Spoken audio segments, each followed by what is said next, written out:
Hey gamers, if you like Scrabble and poker and you want to try a game that combines the two, then you want to check out Scrabble Texas Spell'em. Let's take a look at how this game plays.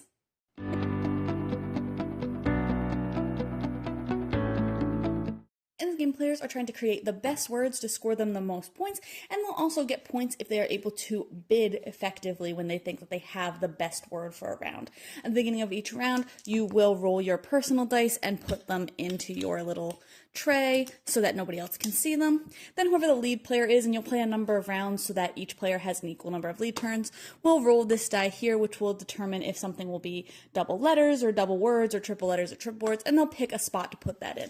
Then they'll draw these other dice one at a time and put them out on the center board, and this will just determine which letters will be available to you. So this R will be worth double letter score if you're able to use it, and then players will have access to all those letters. You can't use a letter more than once except if there is duplicates of that letter.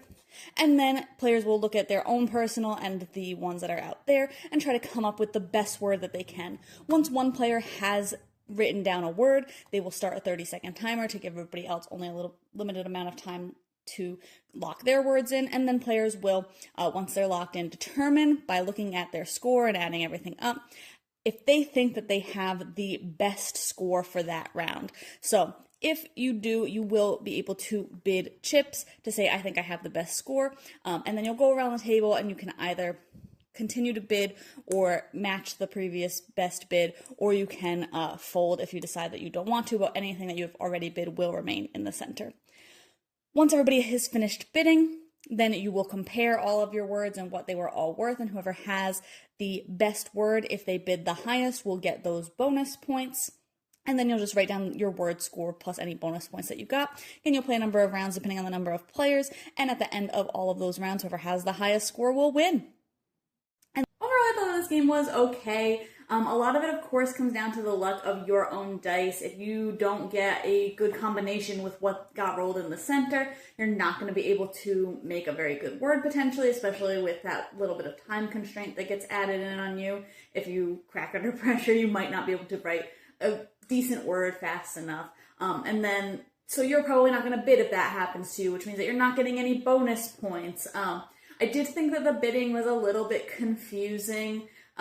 It just seemed like the best solution every round, if you thought you had the best word, was to go all in. It didn't really seem like you would ever bid less than the full 3 chips that you had if you really thought that you had the best word. Every time that I thought I didn't have the best word, I basically wouldn't bid because I didn't want to give somebody else extra points. But if I thought that I had a good chance at having the bonus, I'm just going to put all 3 of my chips in because you don't lose chips or anything like that for the bidding. So that just felt a little bit clunky to me, and it felt kind of unnecessary. The dice and the word creation itself felt very similar to another type of dice word game that I played, Dice Words, where you're rolling center dice and your own personal dice and combining those to kind of get points and do your best there. So it does the Scrabble thing, and it does that okay, but I just think that dice word games aren't my favorite style of word game because I do think that the luck of, if you get a W when there's already a QU in the center, you're going to have a harder time making a word than somebody who maybe gets like a T with that QU and can make quit or something like that. So I do think, like I said, there's a little bit of luck with that, but if you like word games, it might be something that you might enjoy a little bit more than I did. You can check out my full thoughts on the blog today to decide this one might be for you.